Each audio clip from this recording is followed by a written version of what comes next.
ತಿಳ್ಕೊಳ್ಳೋಣ. ಸರ್, ಇವಾಗ ಪೆಟ್ರೋಲ್ ಬೆಲೆ ಆಗಿರ್ಬೋದು, ಡೀಸೆಲ್ ಬೆಲೆ ಆಗಿರ್ಬೋದು ಜಾಸ್ತಿ ರೇಟ್ ಆಗಿದೆ. ಇದು 4ನೇ ಸಲ ಹೆಚ್ಚು ಮಾಡಿರೋದು ಸರ್ಕಾರ. ಸರ್, ನೀವು ಏನು ಹೇಳ್ತಿದ್ದೀರಾ ಸರ್? ನಿಮ್ಮ ಕಷ್ಟ ಏನಾಗ್ತಿದೆ ಇದರಿಂದ? ಬೆಲೆ ಏರಿಕೆ ಆಗಿದೆ ಅಲ್ವಾ, ಅದರಿಂದ ನಿಮ್ಗೆ ಏನು ಕಷ್ಟ ಆಗ್ತಿದೆ? ನಮ್ಮ ಬೆಲೆ ಏರಿಕೆಯಿಂದ ತುಂಬ ಜನಸಾಮಾನ್ಯರಿಗೆ ಮಾತ್ರ ತುಂಬ ಪೆಟ್ಟಾಗ್ತಾ ಇದೆ. ಪ್ರತಿ ಸಾರಿನೂ ಪೆಟ್ರೋಲು ಡೀಸೆಲ್ಲು ಏರಿಕೆ ಮಾಡಿದ್ರೆ ಕೂಡ ಜನಸಾಮಾನ್ಯರಿಗೆ ಮಾತ್ರ ತೊಂದರೆ ಆಗುತ್ತೆ. ಇಲ್ಲಿ ಪ್ರಾಬ್ಲಮ್ ಆಗ್ತಾ ಇರೋದು ಯಾರು ಬಡವರು ಇರ್ತಾರೆ, ಜನಸಾಮಾನ್ಯರು ಯಾರು ಇರ್ತಾರೆ ಅವ್ರಿಗೆ ಮಾತ್ರ. ಮೋದಿ ಹೇಳ್ತಾನೆ ಬಸ್ಸಲ್ಲಿ ಓಡಾಡಿ, ನೀವು ಓನ್ ವೆಹಿಕಲ್ ಯೂಸ್ ಮಾಡಬೇಡಿ ಅಂತ ಹೇಳ್ತಾರೆ. ಆದರೆ ಯಾವುದೇ ಒಂದು ತುರ್ತು ಪರಿಸ್ಥಿತಿ ಇದ್ದಾಗ ಓನ್ ವೆಹಿಕಲ್ ನಮ್ಮ ಅವಶ್ಯಕತೆ ಇದ್ದೇ ಇರುತ್ತೆ, ತಗೊಂಡು ಹೋಗಬೇಕಾಗುತ್ತೆ. ಮೋದಿ ಬಸ್ಸಲ್ಲಿ ಓಡಾಡಿ ಹಾಗೆ ಮಾಡಿ ಇದು ಮಾಡಿ ಸಾರ್ವಜನಿಕ ಪಬ್ಲಿಕ್ ಟ್ರಾನ್ಸ್ಪೋರ್ಟ್ನ ಯೂಸ್ ಮಾಡಿ ಅಂತ ಹೇಳ್ತಾರೆ. ಆದರೆ ಮೋದಿಯವರೇ ಇಷ್ಟುದ್ದ ಒಂದು ಸಾಲುಗಟ್ಟಲೆ ಕಾರ್ಗಳನ್ನ ಇಟ್ಕೊಂಡು ರೋಡ್ ಶೋ ಮಾಡ್ತಾರೆ, ಇದೆಲ್ಲ ಮಾಡ್ತಾರೆ. ಆಮೇಲೆ 5 ದಿನ ಪ್ರವಾಸ ಮಾಡಬೇಡಿ, ವಿದೇಶ ಪ್ರವಾಸ ಮಾಡಬೇಡಿ ಅಂತ ಹೇಳ್ತಾರೆ. ನಾವೇ 5 ದಿನ ಪ್ರವಾಸ ಮಾಡಿ ಬಂದರು, ವಿದೇಶ ಪ್ರವಾಸ. ಇದಕ್ಕೆಲ್ಲ ಜನ ತೊಂದರೆ ಅನುಭವಿಸ್ತಾ ಇದ್ದಾರೆ. ಆದರೆ ಮೋದಿಯವರು ಪ್ರತಿ ಸಾರಿನೂ ಪೆಟ್ರೋಲು ಡೀಸೆಲು ಜಾಸ್ತಿ ಏರಿಸ್ತಾನೆ ಇದ್ದಾರೆ. ಒಂದು ಕಾರಣ ಏನಂತಂದರೆ ಯುದ್ಧದ ಒಂದು ಪರಿಸ್ಥಿತಿ ಇರುವಾಗ ಪೆಟ್ರೋಲ್ ಡೀಸೆಲ್ ಎಲ್ಲ ರೇಟ್ ಆಗ್ತಾ ಇದೆ, ಒಪ್ಕೊಳ್ಳೋಣ.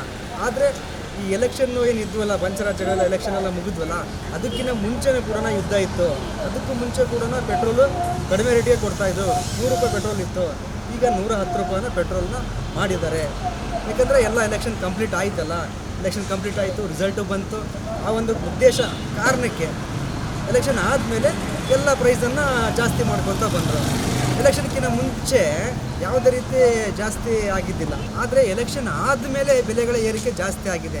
ಅಡುಗೆ ಎಣ್ಣೆ ಆಗಿರ್ಬೋದು, ಸಿಲಿಂಡ್ರು 2,000 3,000 ಆಗಿದೆ ರೇಟೆಲ್ಲ. ಈ ಕಮರ್ಷಿಯಲ್ ಸಿಲಿಂಡ್ರೆಲ್ಲ ನಾರ್ಮಲಾಗಿ ಮನೆ ಬಳಕೆಗೆ ಯೂಸ್ ಮಾಡ್ತಕ್ಕಂಥ ಸಿಲಿಂಡರು 1,000 ದಾಟಿದೆ, 1,000 ಗಡಿ ದಾಟಿದೆ. ಇದೆಲ್ಲ ಸಮಸ್ಯೆಗೆ ಜನಸಾಮಾನ್ಯರಿಗೆ ಮಾತ್ರ ತೊಂದರೆ ಆಗ್ತದೆ. ದೊಡ್ಡ ಶ್ರೀಮಂತರು ರಾಜಕಾರಣಿಗಳು ಆರಾಮಾಗಿ ಕಾರಲ್ಲೇ ಓಡಾಡ್ತಾರೆ. ಜನರಿಗೆ ಮಾತ್ರ ನೀವು ಪಬ್ಲಿಕ್ ಟ್ರಾನ್ಸ್ಪೋರ್ಟ್ನ ಯೂಸ್ ಮಾಡಿ ಅಂತ ಹೇಳ್ತಾರೆ. ಜನರು ಇದಕ್ಕೆ ಸರಿಯಾದ ರೀತಿ ತಕ್ಕ ಮುಂದಿನ ಚುನಾವಣೆಯಲ್ಲಿ ತಕ್ಕ ಪ್ರತಿಫಲ ನೀಡಬೇಕು. ಯಾವುದೇ ರೀತಿ ಆಮಿಷಗಳಿಗೆ ಒಳಗಾಗದೆ ಮುಂದೆ ಜನಪರ ಸರ್ಕಾರ ತರ್ತಕ್ಕಂಥ ನಾಯಕರುಗಳನ್ನ ಆರಿಸಬೇಕಾಗಿದ್ದು ನಮ್ಮ ಕರ್ತವ್ಯ.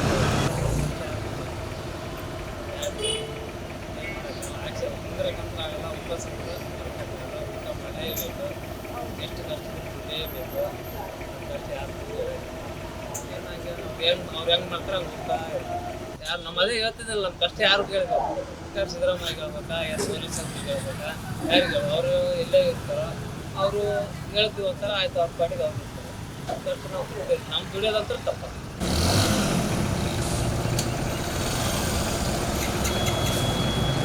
ತೊಂದರೆಗಳಂದರೆ ಏನು ತೊಂದರೆ ಅಷ್ಟೊಂದು ಇರ್ತವೆ.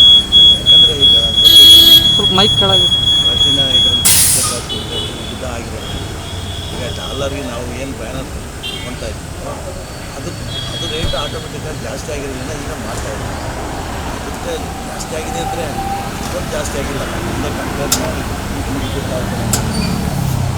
ಏನು ಆಗಲ್ಲ. ಸಾಮಾನ್ಯ ಜನಗಳಿಗೆ ಒಂದೇ ಅತಿ ಹೆಚ್ಚು ಎಷ್ಟು ಮಾಡಿದ್ದಾರೆ, 100 ರೂಪಾಯಿ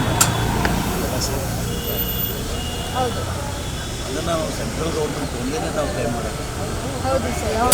ಸ್ಟೇಟ್ ಗೌರ್ಮೆಂಟ್ನವರು ಸಸ್ಸು ಅದೆಲ್ಲ ಅವರು ಇಲ್ಲೇ ಯಾವಾಗಲೂ ಹಾಕಿದ್ರು. ಈಗ ನಾವು ಸುಮ್ಮನೆ ಸೆಂಟ್ರಲ್ ಗೌರ್ಮೆಂಟ್ ಒಂದೇ ಬ್ಲೇಮ್ ಮಾಡೋಕ್ಕಾಗಲ್ಲ, ಸ್ಟೇಟ್ ಗೌರ್ಮೆಂಟಲ್ಲಿ ಪಾತ್ರ ಇದೆ.